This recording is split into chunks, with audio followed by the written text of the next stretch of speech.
I stumbled upon something that shattered my entire world in a single moment. It was a discovery so unexpected, it felt like the floor had opened up beneath me. I always believed our life together was built on a foundation of trust and shared dreams.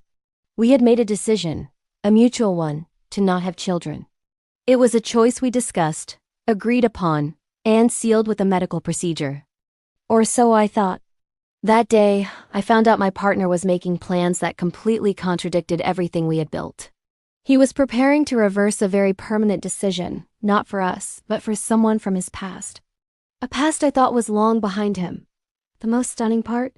He expected me to welcome this change, to embrace a future I never wanted, and to raise children that were not part of our plan. The trust I had placed in him for years evaporated instantly. I felt a cold wave of realization wash over me. Our entire relationship might have been a carefully constructed illusion. The person I thought I knew better than anyone was a stranger. But this was nothing compared to what I discovered next. If you enjoy stories about navigating life's unexpected turns, feel free to follow for more. As the initial shock settled, a strange sense of clarity emerged. Instead of confrontation, I chose a different path. I decided to play along. On the surface, I became the most supportive partner he could imagine. I listened to his carefully worded explanations, nodded with feigned understanding, and even helped him research clinics. I told him, "If this is what will make you truly happy, then I support you." He was relieved, so relieved that he didn't see the gears turning behind my eyes. While I was outwardly calm and agreeable, I was inwardly planning. My first call was to the best family law attorney I could find. We met in secret, poring over years of financial records, text messages, and emails.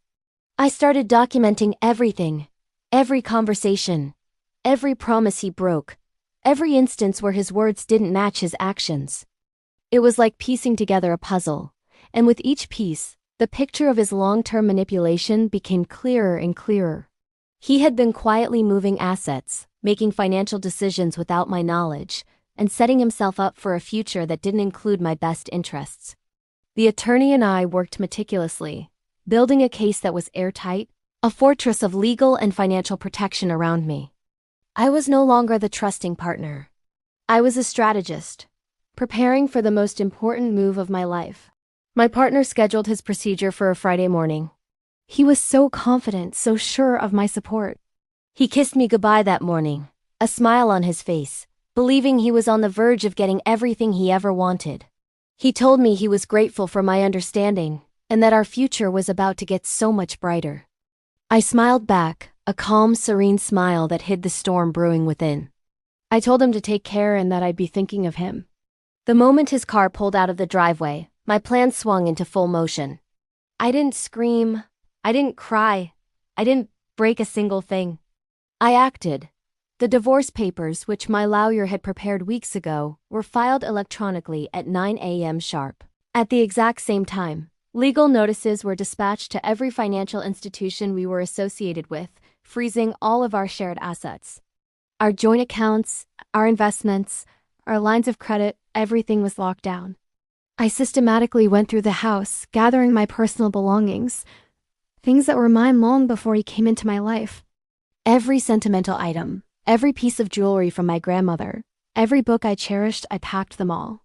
It wasn't about material possessions. It was about reclaiming pieces of myself that I had unknowingly given away. By noon I was gone. The house we had shared, the life we had built, was now just a shell in my rearview mirror.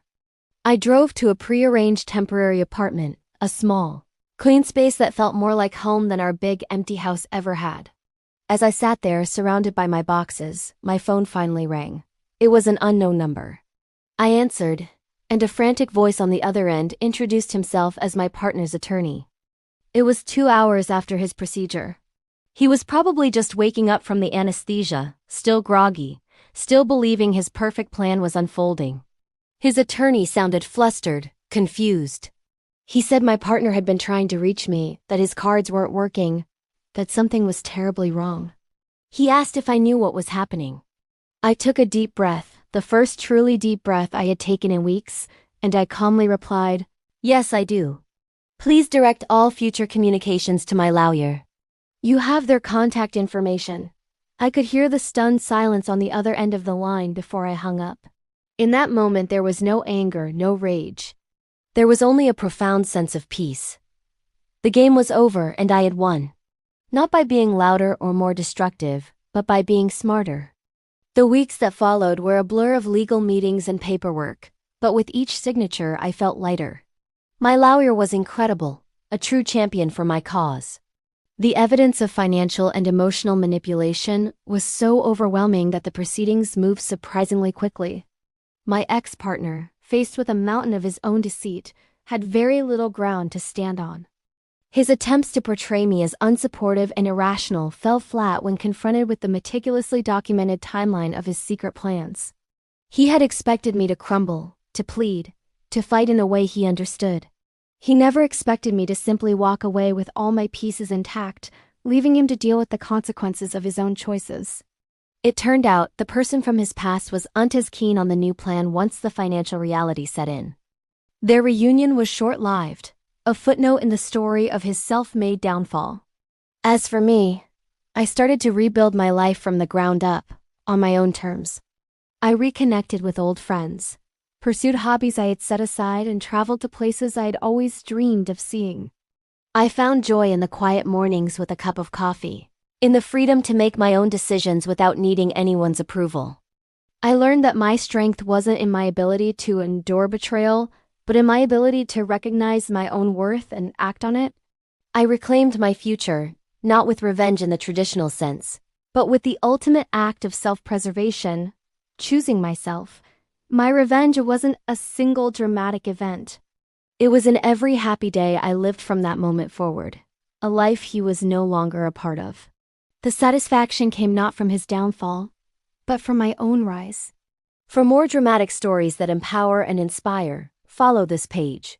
Thanks for watching.